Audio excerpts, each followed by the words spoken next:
தினம் ஒரு அதிகாரம் வாசிப்போம். மார்க்கு நற்செய்தி அதிகாரம் 1. கடவுளின் மகனாகிய இயேசு கிறிஸ்துவை பற்றிய நற்செய்தியின் தொடக்கம்.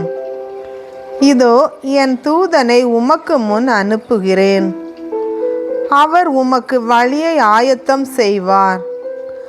பாலை நிலத்தில் குரல் ஒன்று முழங்குகிறது, ஆண்டவருக்காக வழியை ஆயத்தமாக்குங்கள், அவருக்காக பாதையை செம்மையாக்குங்கள் என்று இறைவாக்கினர் எசாயாவின் நூலில் எழுதப்பட்டுள்ளது. இதன்படியே திருமுழுக்கு யோவான் பாலை நிலத்துக்கு வந்து பாவ மன்னிப்பு அடைய மனம் மாறி திருமுழுக்கு பெறுங்கள் என்று பறைசாற்றி வந்தார். யூதேயாவினர் அனைவரும் எருசலேம் நகரினர் யாவரும் அவரிடம் சென்றனர். தங்கள் பாவங்களை அறிக்கையிட்டு யோர்தான் ஆற்றில் அவரிடம் திருமுழுக்கு பெற்று வந்தனர். யோவான் ஒட்டக முடி ஆடையை அணிந்திருந்தார். தோல் கச்சையை இடையில் கட்டியிருந்தார். வெட்டுக்கிளியும் காட்டுத்தேனும் உண்டு வந்தார். அவர் தொடர்ந்து, என்னை விட வலிமை மிக்க ஒருவர் எனக்கு பின் வருகிறார். குனிந்து அவருடைய மிதியடி வாரை அவிழ்க்க கூட எனக்கு தகுதி இல்லை. நான் உங்களுக்கு தண்ணீரால் திருமுழுக்கு கொடுத்தேன். அவரோ உங்களுக்கு தூய ஆவியால் திருமுழுக்கு கொடுப்பார் என பறைசாற்றினார். அக்காலத்தில் இயேசு கலிலேயாவில் உள்ள நாசரேத்திலிருந்து வந்து யோர்தான் ஆற்றில் யோவானிடம் திருமுழுக்கு பெற்றார்.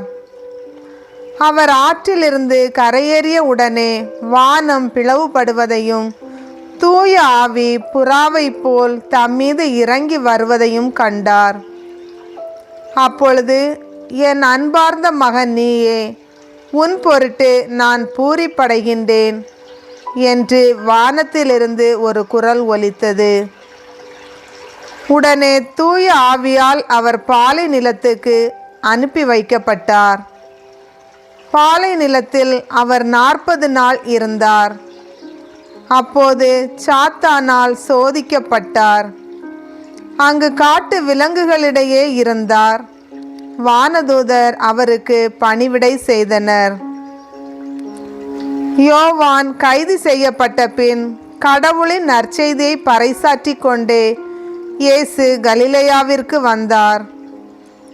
காலம் நிறைவேறிவிட்டது, இறையாட்சி நெருங்கி வந்து விட்டது, மனம் மாறி நற்செய்தியை நம்புங்கள் என்று அவர் கூறினார்.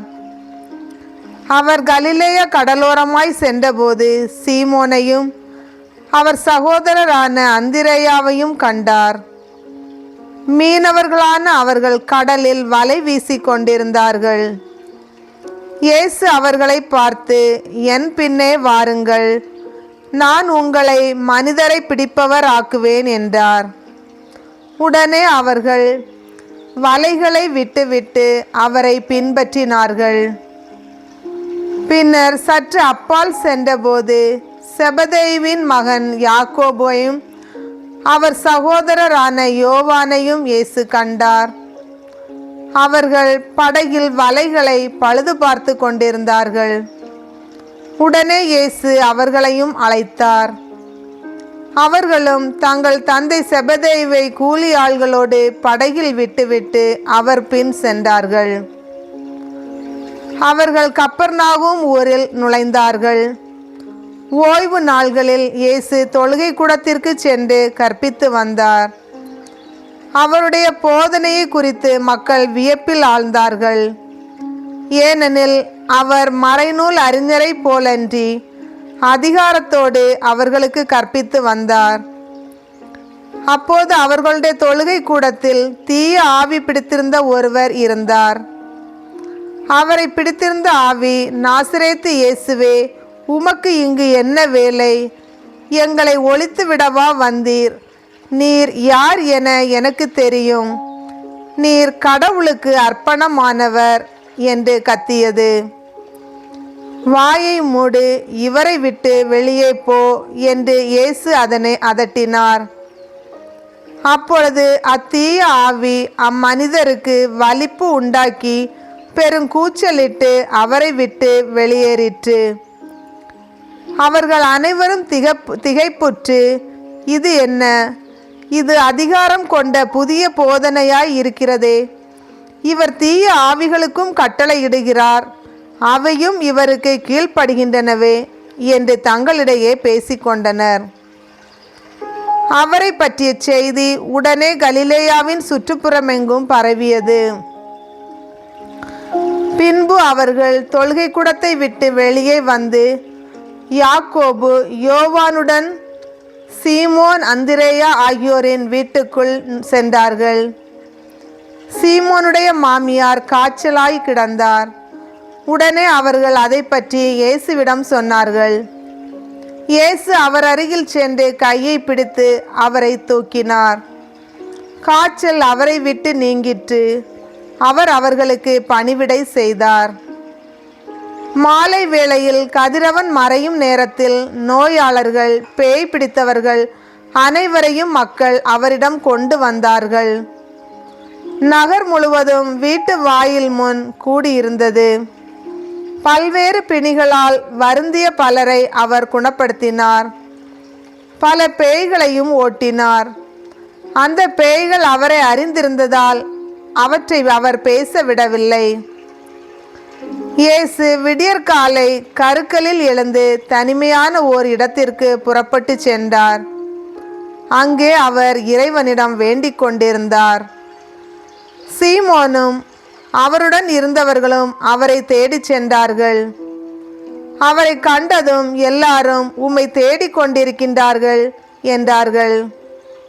அதற்கு அவர், நாம் அடுத்த ஊர்களுக்கு போவோம், வாருங்கள், அங்கும் நான் நற்செய்தியை பறைசாற்ற வேண்டும், ஏனெனில் இதற்காகவே நான் வந்திருக்கிறேன் என்று சொன்னார்.